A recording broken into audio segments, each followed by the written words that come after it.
Hey, what is going on? This will be another multimeter review. I picked this one up when I heard that Lamore Freed, the founder and CEO of Adafruit Industries, uses this as her daily meter, and I thought, well, I mean, I have much respect for her, so I thought, if it's good enough for her, it's good enough for me. Thought I'd pick one up because they're pretty cheap. Now, if you get it on their website, I think it's $39.99, but if you check Amazon, I think this is $27 and it's Prime, so pretty cheap and easy to acquire this one for anybody.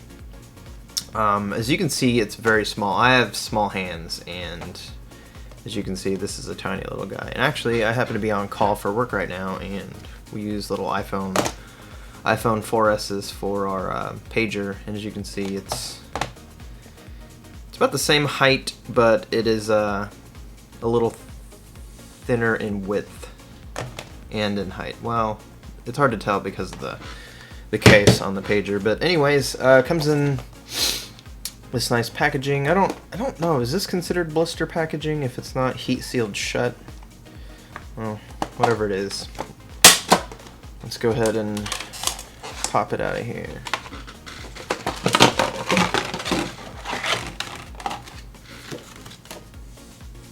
Okay, so it's and for those of you who don't know, Amprobe is a pretty big name brand.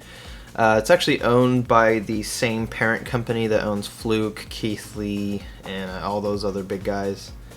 So, and it's a German brand. I believe they're still based in Germany.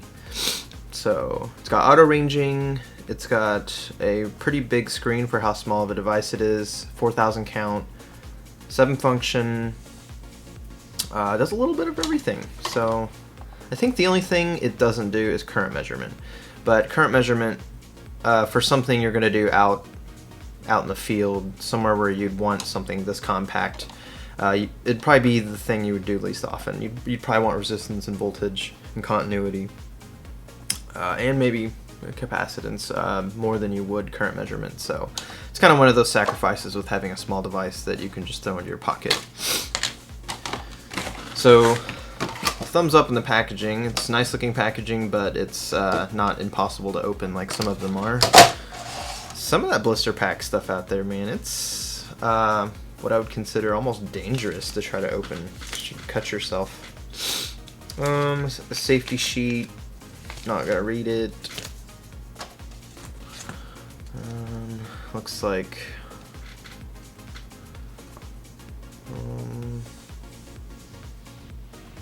probably like a registration sheet. Yeah.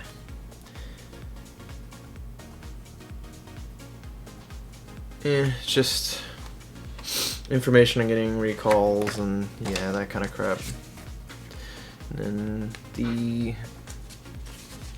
what do you call it? The manual. It's in multiple languages, but it looks decent. Yeah, it's got diagrams. Looks like it's very good English, so yeah, looks fine to me. And there's the back of it. As you can see, display is huge for how tiny the thing is. And it's Cat 3 300 volt, Cat 2 600 volt. And I do actually, being a big name brand, I do trust that this is actually Underwriter Laboratories certified in CE. So that's pretty cool. Oh, and look, still German. That's awesome. So here we go. It does feel kind of like a toy just because it's so tiny, but it's not to say that it's not nice. I think it's a pretty cool looking little device. It's very small.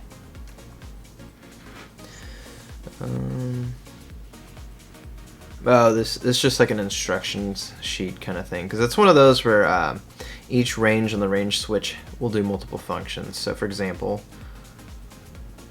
I like that you can switch that with one hand. That's pretty sweet. So this will do AC or DC. So right, it defaults to AC, and then if you hit the select button in the middle, now it shows DC. And look, it does millivolts. And then if you go to the next range, you've got Diode Test, continuity, resistance, and capacitance. So it looks like it defaults to, what's that say, resistance. Look, and I see the little speaker sign up here, so I'm guessing this is continuity, Diode Test, and capacitance. And actually the capacitance range is pretty decent for a tiny little guy like this. I was surprised this even had it. I think it goes up to 3,000 farad, so that's, or microfarad, not 3,000 farad, that'd be crazy. 3,000 microfarad. And then frequency. So, it being a little pocket meter, obviously there's going to be some compromises. It's only 4,000 count, it's not going to be the most accurate beast on the market. But, so I'm not going to bother comparing it against a more expensive meter. I know that everything, I mean, it's a big name brand, it's going to measure within its specs. What I'll do though is test stuff like how quickly it auto ranges and stuff like that. So before we get into that, the probes appear to be permanently attached, and we will take it apart just to take a peek inside a little later. And it looks like it has a hold button.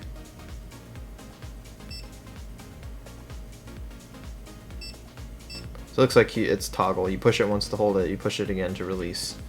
It does have auto power off also. And actually, does it say? I thought in the manual that it showed what the current draw was from the battery. I could be wrong. I don't know for a fact, but I could have sworn I saw in there that it did. 10 mega ohm input impedance. That's good to know. Diode tester 1.6 volt. That's a little on the weak end. Yeah, it doesn't say. Thought it did. Some meters do. So that's. Oh, cool. Okay, so sorry, I should do this in view. Here, let me move the camera. Okay, so the probes, I mean, they're super skinny. I mean, this is meant to fit in your pocket though, so obviously you don't want huge probes because it defeats the point of having a small meter, because obviously the meter isn't any good without its probes. In this case, they're permanently attached, I believe. I'm not going to try to pull that out in case it isn't. Looks like it is, you know, your standard normal looking leads, but it comes with these little snap-on covers. So if you want a little extra insulation around there, depending on what you're getting into, because you don't want to accidentally short something, that's pretty sweet. And a little thing, I don't know what this is for. Guess I could read the manual. Oh, I bet it's for...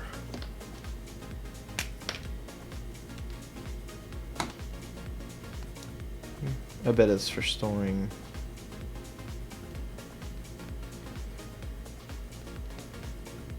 Well,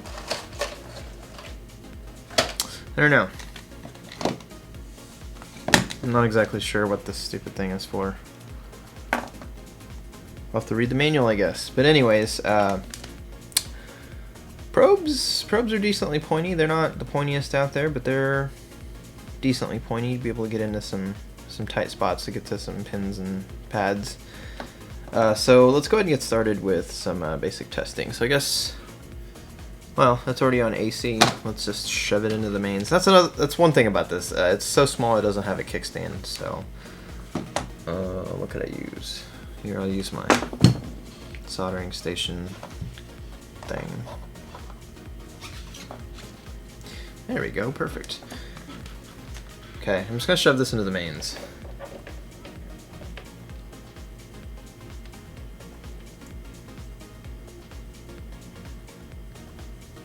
$115.3. But we've done AC now. Let's switch it to DC by pushing the center button. And like I said, I'm not going to bother testing this against a more expensive meter. It has a lot less resolution, fewer counts, so I mean, obviously you can't expect this to be super duper accurate and precise. This is more of a convenience thing. It's, you know, whether It's the difference between having a meter with you or not having a meter with you, because your full-size benchtop meter is too big to take with you. So let's start with some low voltages. 3.3 volts. That auto range is a little slow. 5. Man, it overshoots like crazy too. But it's kind of a limitation. If you know that it overshoots, obviously you give it a second before you take your reading. Now, I will say the display is super freaking sharp. I wish all manufacturers could get their displays like this. It doesn't really matter what angle you're at. It doesn't wash out. So the only reason it's washing out in this angle is because there's no lighting. But I promise you, even from way back where I'm sitting, it is sharp. Even sharper than how it's appearing on camera to me, but maybe when I watch it on a full-size screen it'll be better. But let's do 12 volts. It's well within spec, and it's very, very close. It's only a couple counts off. Let's do 20. And then we'll do 32. Yeah, it seems decently quick. It seemed like the times where it took a little while to auto range was when I went from one range into the next range. As soon as it pegged the end of the little range, it broke the threshold, then it had to switch over and then start and take a new reading. So I think the auto ranging is the only reason why it was ever slow, because once we're up in the higher voltages here, which is all within one range, it's switching pretty quickly. It does overshoot, but overshoot to me isn't that big of a deal as long as the final reading, once it settles, is fine. So it's one of those things, you know it overshoots, so you know to look out for it. It's not really a big deal. So that is that. Let's do resistance. From reviewing the that Harbor Freight one last night, I still happen to have the same 3 resistors laying around here, so let's give it a go. Man, that is a really slow auto range for the resistance. I mean, it works though. This is a 470, obviously. It's really interesting how the ranging worked with that.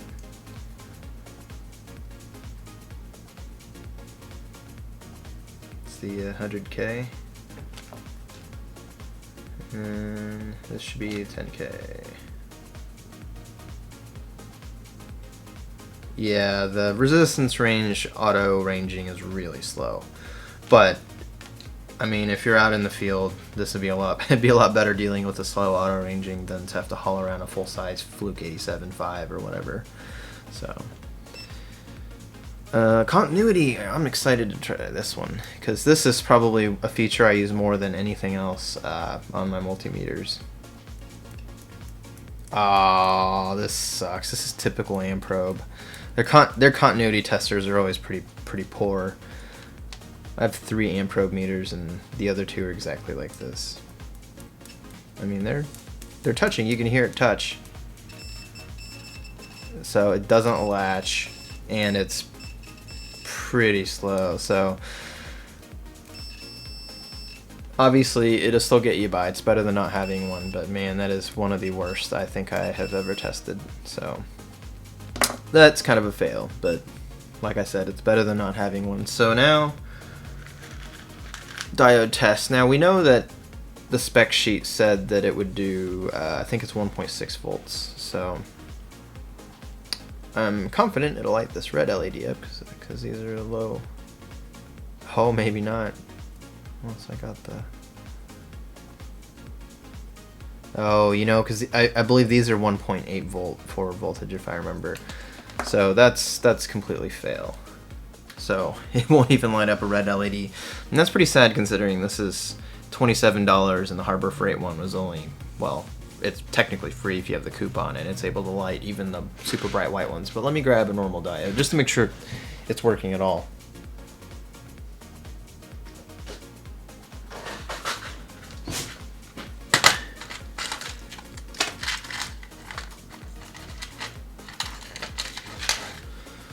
There we go. Got a big beefy diode. Good old Shocky. There you go.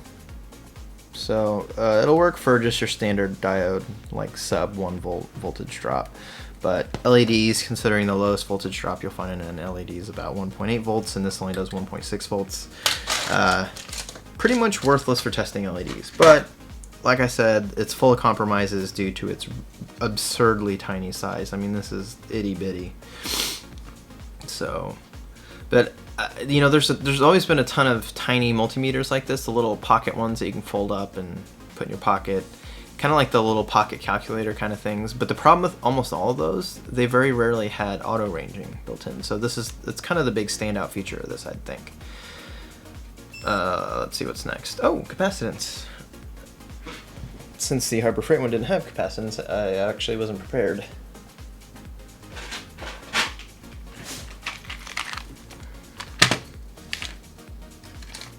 Okay, what do we have here? 100 microfarad.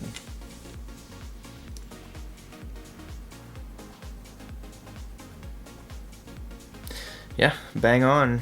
It's a hair slow, but capacitance checks on almost every multimeter out there, unless you use an LCR, is going to be pretty slow. And even on an LCR, if it's a really high value, it could be pretty slow.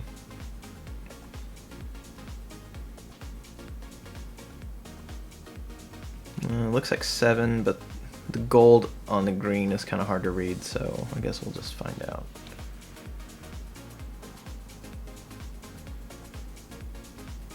Yeah, 7. It's a bit off, but capacitors have pretty poor tolerances in most cases. Let's try a big one. 10,000, that's too big. I know it won't do that.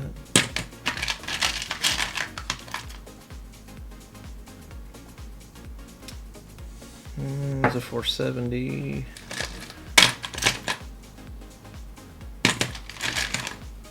They're all too big.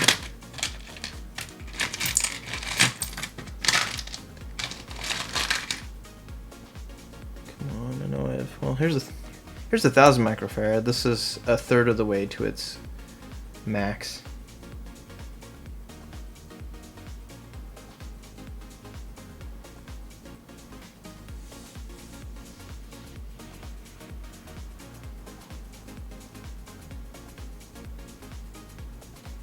Holy cow, this is slow. If it's this slow for 1,000 microfarad, I imagine you wouldn't want to try to measure one that's 3,000. Yep, 1,000 microfarad. I mean, it did it. It just took forever. So if we had a 3,000 microfarad, imagine how much longer that would take. So we know it'll do the electrolytics fine. Let's do some low values. I don't remember seeing what the low end was that it'll do. So.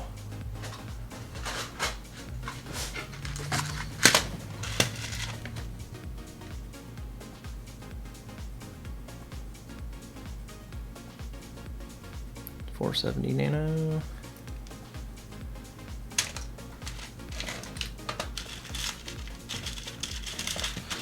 I don't know if it goes down to pico. I don't remember. I should have done my homework before I turned the camera on, but you know.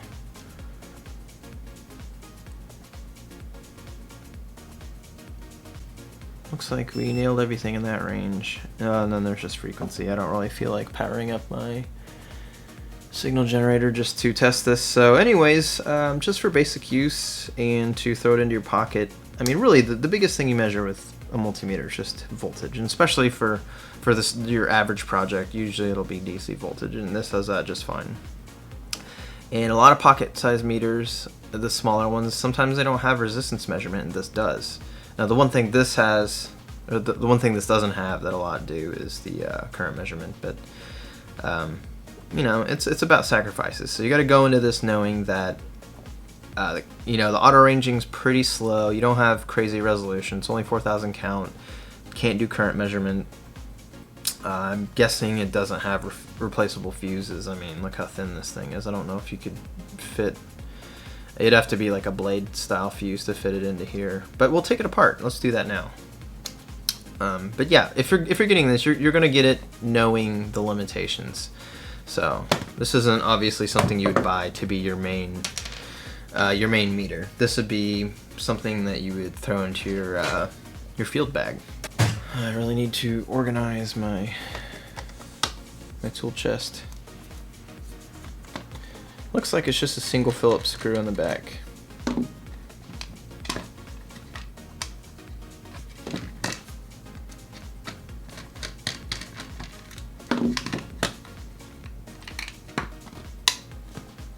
Well, it's powered by the good old CR2032, and these are dirt cheap, so that's awesome. Looks like piezo buzzer is built into the back, and it just has little tiny springs that contact it. So, and it has a tiny little bit of lip, so I mean it's not what I would call great blast protection per se, but it's better than nothing. You know, at least there's some kind of overlap.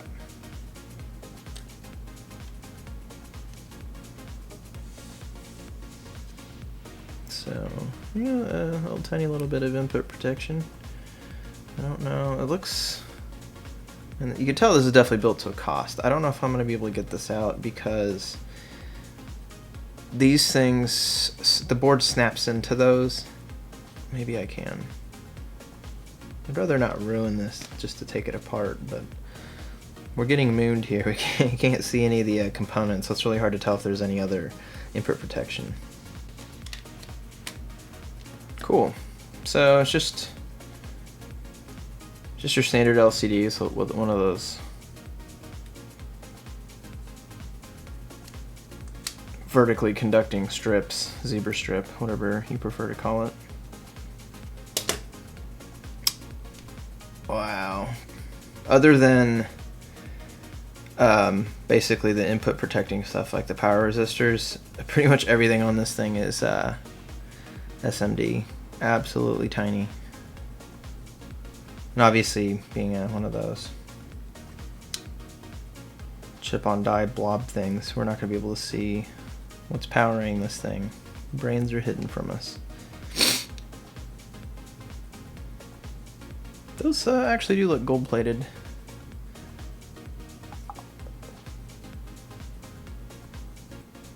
So it's very, very interesting construction.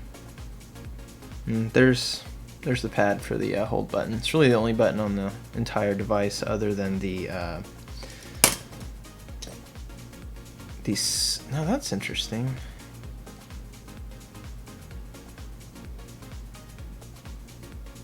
Huh.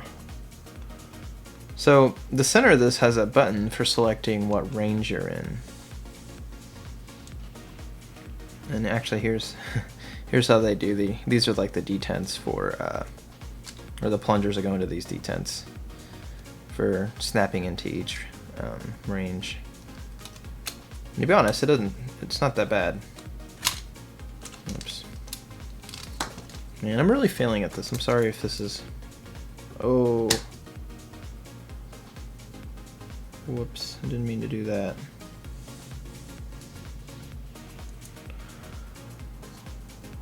Hopefully I can get this back together.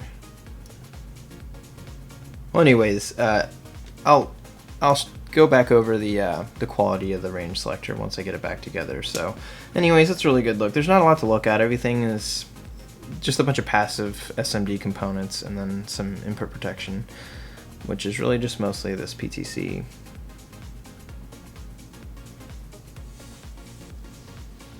But you know, they do have some high voltage cutouts, so there's some down here too.